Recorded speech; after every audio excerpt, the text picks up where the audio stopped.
Alex Bregman is not a Detroit Tiger. Let's talk about that and what third base is now going to look like in 2025, all today on Locked On Tigers.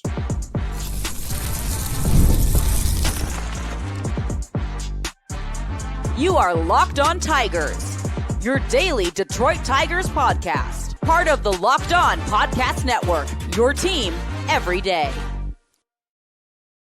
What is up, everybody? Welcome back to another edition of Locked On Tigers. I'm, of course, your host, Scott Bentley. Today is Thursday, February 13th, 2025. Thank you so much for making Locked On Tigers your first listen every single day. We are free and available wherever you get your podcasts, including YouTube, part of the Locked On Podcast Network, your team every day. Happy Thursday, everybody. First time we've had a Thursday episode in a while. Let's just cut to the chase, though. You are here to listen and to talk about Alex Bregman. Okay, I say talk about because I envision the really passionate listeners, talking back to me as they listen to this show. It's ours. That's why I always say our when referring to this show. Alex Bregman is a part of the Boston Red Sox organization. The Detroit Tigers swing big, but do swing and miss on the all-star third baseman. So, full disclosure, I did have to re-record this one. It is past midnight on Thursday. Four Nations. We got stuff over at Locked On Red Wings involved with that. That game, of course, went into overtime because why wouldn't it? And it's a late night here in the studio, which is my bedroom. But I really do love it. Like I'm tired. I'm very exhausted, but we're just going to be able to talk some ball and talk about all of the thoughts. My brain is going a million miles an hour here with this Bregman saga finally coming to an end. He signs a contract with the Boston Red Sox, 3 years, $120 million with opt-outs after every single year. For those who are not math whizzes like myself, that is $40 million a year. And now, again, I'm recording this a couple hours after the deal dropped. We'll see what happens throughout spring training and if this lasts throughout this contract, whether it's 1 year or 3 years. And it's reported right now, at least, that he's going to be playing second base. And they're going to have Devers stay at third. Cassis is going to play first. I would imagine, I don't know, is healthy Trevor Story going to try to play, shortstop again? I'm not sure. Whatever happens there. But Bregman is currently listed in the projected lineups as a second baseman. So he's getting paid $40 million a year and switching positions. We do, thanks to Evan Petzold of the Freep, Cody Stavenhagen of the Athletic, have the Detroit Tigers offer for Alex Bregman available to us. That was 6 years, $171.5 million. That is around 28.5, just a tad over 28.5 AAV, or annual value. So getting paid, he would get just a hair over $28.5 million a season over 6 years.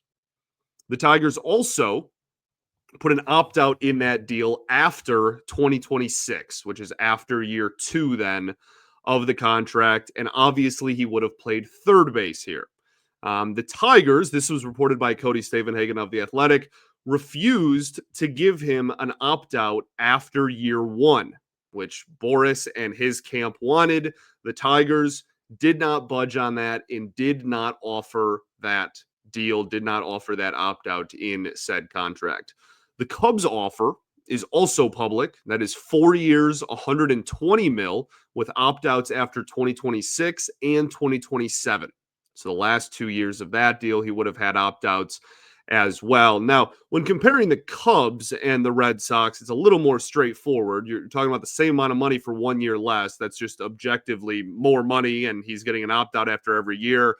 Kind of makes sense why you pivot to the Red Sox over the Cubs, but there was some debate among the fan bases, really, all three that were involved here, and kind of the baseball world in general, whether just comparing and contrasting, I guess, the Red Sox offer and what the Tigers put on the table. So to summarize here, let me paint you a picture, okay? The media said, as recently as Thursday morning, the media said that Bregman wanted a long-term deal. It was not budging on that. Okay? The Tigers offered him a 6-year deal when everyone else was offering 3 and 4 years. That is a long-term deal. Over in my head, at least, maybe I don't live in the same world as these agents and front offices. A 6-year deal is a long-term deal to me, especially for a guy that's 30.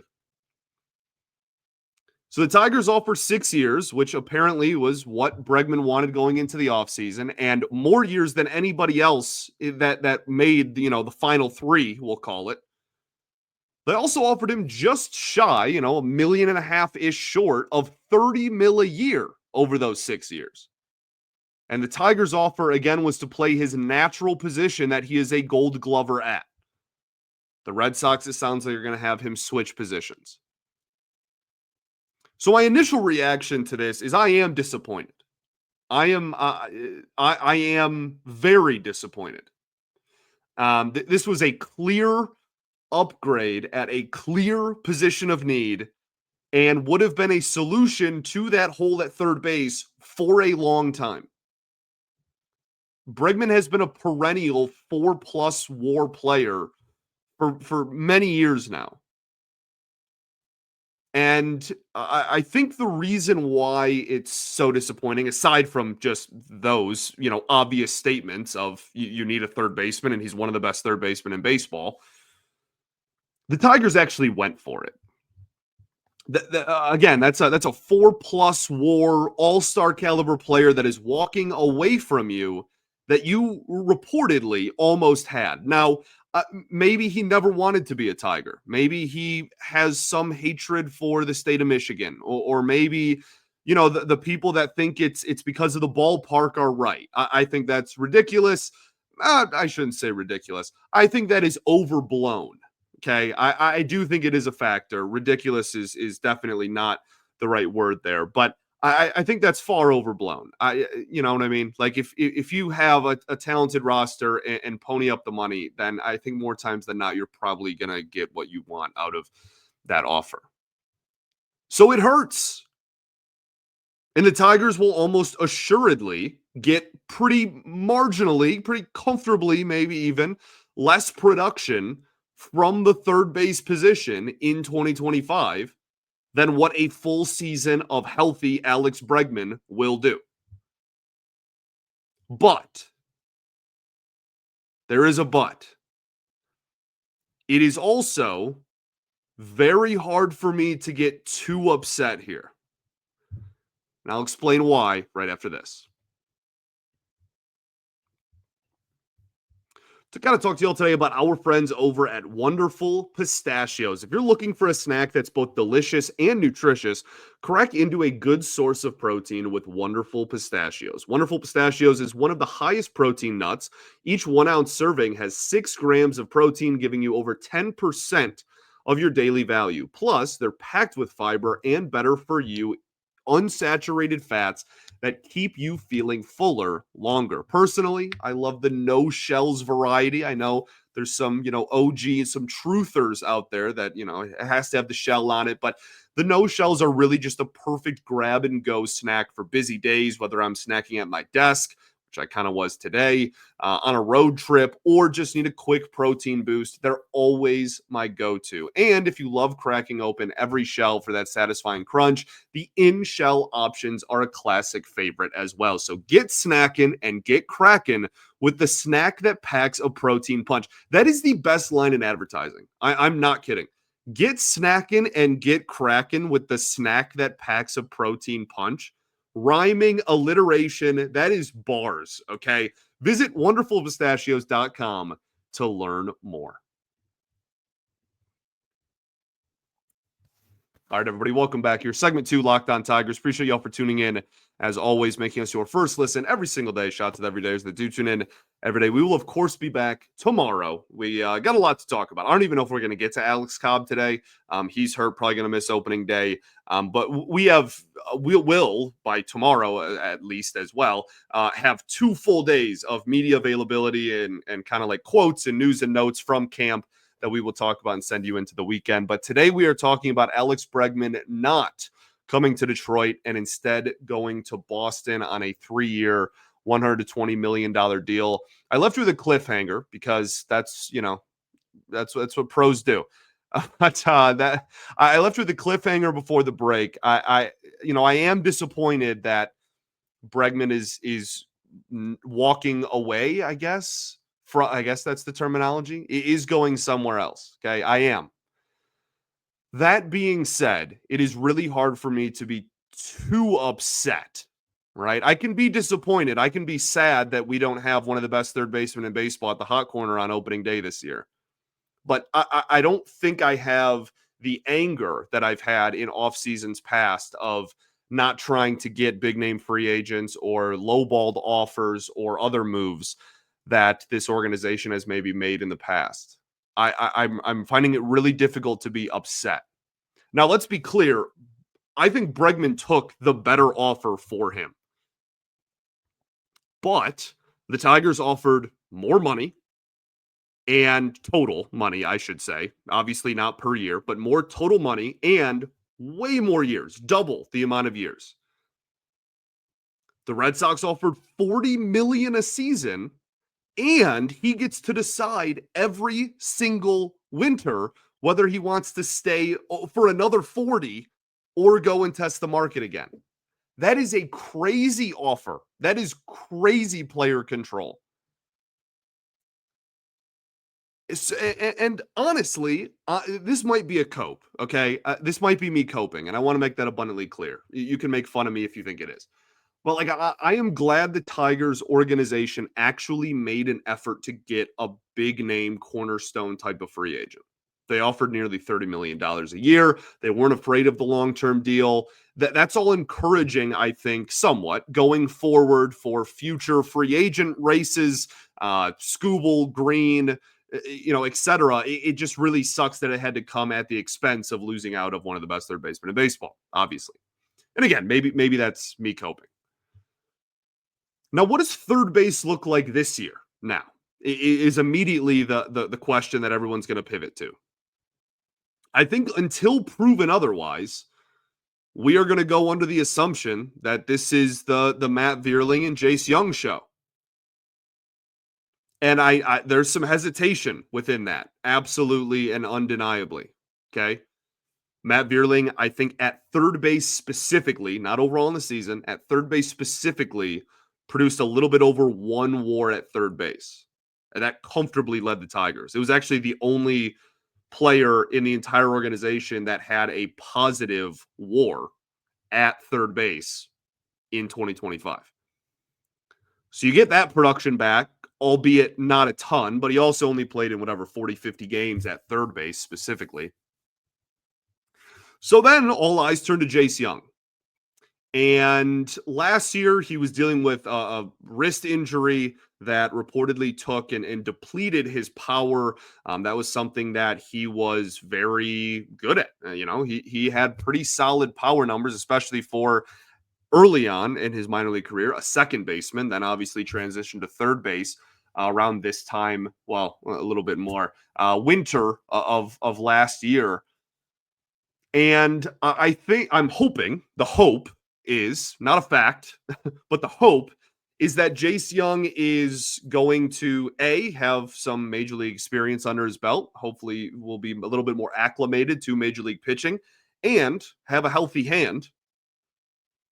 And will, again, hopefully produce that offense that we want to see out of him.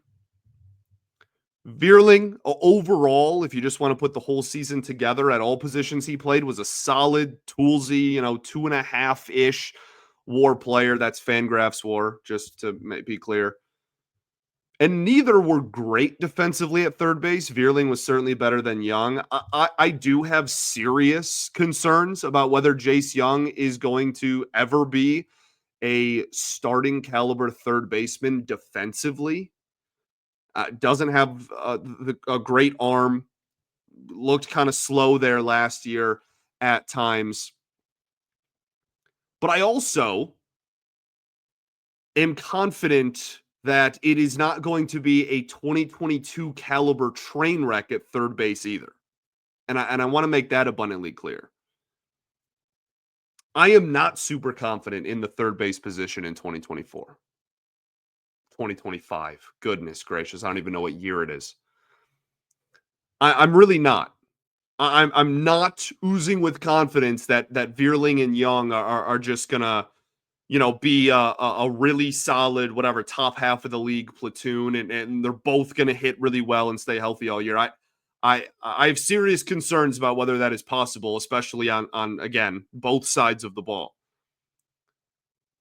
But acting like this was just, it's either Bregman or it's absolutely terrible, it isn't fair either.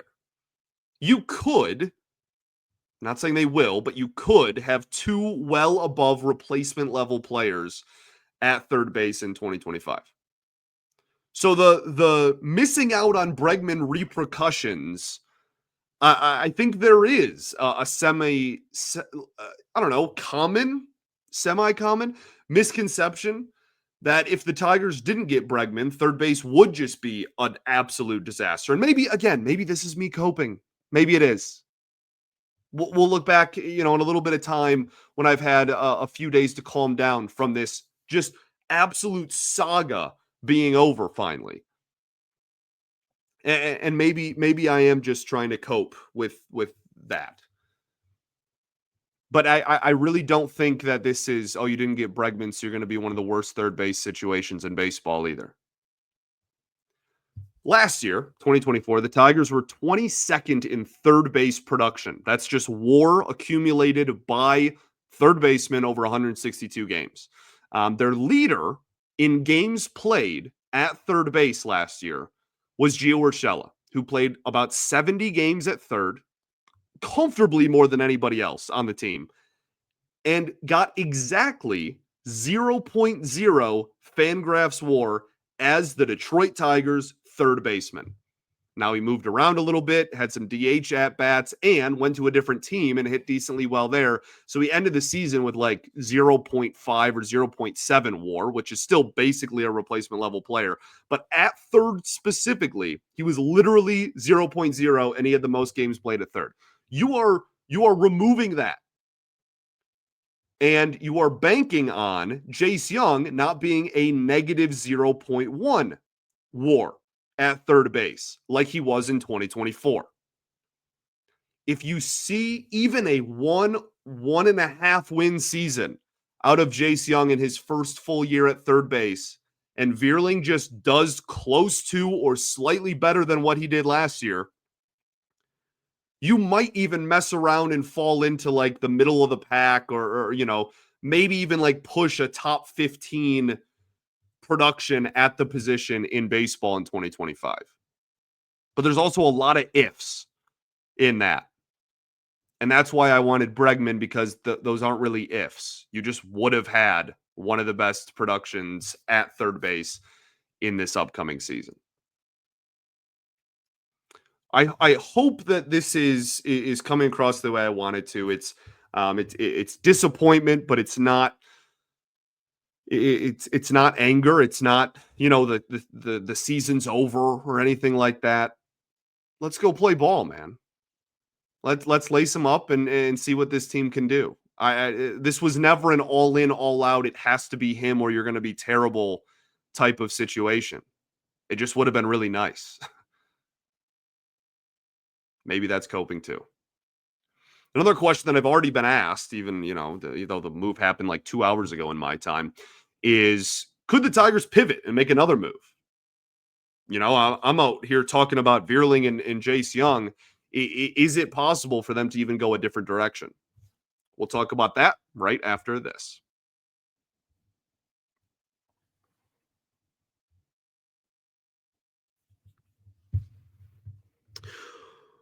Hi, everyone. Welcome back. Third and final segment here, Locked On Tigers. No, no, I don't see them making another move. And I'm really not too upset at Vierling and Jace Jung. It's just obviously not Bregman. Like I am excited to see what a fully healthy Jace Jung can do. And if it's pretty clear early on that he's just always going to look like he did at the end of last season, then we're really going to miss Bregman a lot in the middle of the season. And we're really going to wish that they had pushed, harder and maybe even upped their offer a little bit more. But I have the ability to be, like ignorant in that regard of the production of third base and just say, well, maybe Jace Young will take some steps forward. But like, who else are you gonna get? There's no other third baseman on the like Brian Anderson's like the best third baseman available in the free agent market, and he I think was a negative WAR player in 2024. So like, you're not getting anybody in the free agent market. I guess you could make a trade, but like, you're not going to get a high end starting caliber. I mean, certainly not like an all-star caliber player. When players are reporting to camp, you're not going to get a third baseman of that caliber at this point in the calendar year. Like Arenado's the only person that still could be, legitimately and I think has a decent chance at this point of still being moved. And he has a full no trade clause. You know what that means? I highly doubt he is going to ever be a Detroit Tiger. I and look, like I don't think it would actually cost that much to get Arenado. I think that's probably why he's still a Cardinal, is because they want way more than any team is willing to give him based on all the back issues and kind of like where the production has been headed over the last 20 months. But he also has to approve anywhere he is traded. He has a full no trade clause. He can say no to any deal that's made. And he made a list earlier in the winter, and you weren't on it. So I think we should just like kind of move on. Vierling and Jung is going to be your third base situation, I think, in 2025. It's certainly going to be Vierling. Jung is a little bit more performance based, but really, no matter how he looks in spring, I think Matt Vierling is your opening day third baseman. And that's pretty much it. Alex Cobb, really quickly. Do we even have time for this? We can just talk Alex Cobb tomorrow. Let's just put a bow on the Bregman conversation and get you out of here. Okay. I don't want to rush the Alex Cobb thing. I have like half a segment to do that. I don't want to just like get it done to get it done. We had a whole other show tomorrow where we never have to talk about the Bregman thing ever again, even though I'm sure we will in some capacity, tomorrow, maybe Monday, depending on like what news continues to trickle out about the situation. But I don't want to brush past that because I think there's a much bigger picture conversation about the rotation with Alex Cobb's injury that I really want to break down. So we'll save that for tomorrow. I want to put a bow on this episode with this, okay? Everybody wants to point fingers and go, whose fault is it that this happened? Whose fault is it that Bregman isn't a Detroit Tiger? And there's some people that are rejoicing, like a kind of a handful of the fan base is like, thank goodness they didn't give him 40 mil a year for starters is what some people are saying. And then there's others that are like, oh, I didn't want him for 6 for almost 30 AAV either. Now I would have done the 6 years, less than 30 mil AAV for 6 years. I would have done that in a heartbeat for Alex Bregman, but that's besides the point. So when talking about this, who's at fault? What does the offseason look like now? You didn't get Bregman. There was, you didn't put all your chips in there necessarily, but that was kind of the big the big meat and potatoes of your offseason was going to be him. So now you didn't. What is left? What is the remainder? Big picture, you signed one right-handed hitter and added him to a lineup, and he replaced a right-handed hitter. So One of your biggest needs going into the offseason was a righty. Hopefully, we were hoping with a little bit of thump, right? Kind of a power hitting righty. It really sucks that Torkelson is not just that. It would make everyone's lives so much easier. But that's also not what we're talking about. You signed Glaber. He replaced Torque in the lineup. I think that is a very fair criticism of this front office. That sucks. That you desperately needed, maybe I shouldn't say desperately, that's maybe overdramatic. You really needed, though, to add right-handed hitting to this lineup, and you netted 0 additional righties in your starting lineup. And that's not Bregman specific. Bregman's obviously a righty and would have solved that issue. But that is a general failure. He is not the only right-handed hitter in baseball that was a free agent this winter, obviously. But with Bregman specifically, that in a vacuum, I'm really not too mad right now. We'll see what happens. Part of me is just glad the situation is over. I mean, what a weight off of all of our shoulders, I think, kind of. The Tigers made a competitive offer that matched what the media said was his criteria. Now, whether that's true or not, who knows? The media gets played like fiddles all the time for agents. That's kind of like how the game is played. We'll probably never know. But they were willing to give up some cash. They were willing to strike a long-term deal with a free agent, which hasn't happened in 4 presidential terms with this team. Well, I guess Javi happened. So, anyway, the fact of the matter is he chose not to be here. He had something that checked a lot of, again, presumably, his boxes and was a very fair and legitimate offer. It's not like you're looking at this and you're like, oh my goodness, like the Tigers offered him, $5 and it's like, of course he did. No, that was a competitive, fair, very legitimate offer. And now you move on. And you see if Vierling and Jung can be that. And ultimately, if you're really hung up on Bregman, you know what? If he crushes the baseball and has an incredible year, he's going to be a free agent in about 8 months. And we can do this all over again because he has opt-outs after every single year. That's going to be really fascinating, by the way, just because you're still opting into 80 mil over 2 years. And with the value of him being another year older, what's the likelihood of him getting a long-term deal next winter that he didn't get this winter? I don't know. It's going to be an interesting situation. But I'll leave you with this. The sky is not falling. This offseason is not some catastrophic failure because of this one decision. The Tigers can still be competitive. Let's focus on who's here and who wants to be here. Like I said, baby, let's go lace them up and play some ball. Thanks for making Locked On Tigers your first listen every single day. Shout out to the everydayers that do tune in every day. We will, of course, be back tomorrow. We will talk fully about the Alex Cobb situation. We will talk about a bunch of other stuff that happened in the first 2 days of camp. I cannot wait to move on from this, honestly. It sucks, but I'm also just kind of glad it's over. I'm ready to watch some freaking baseball with some people that want to put on an Old English D.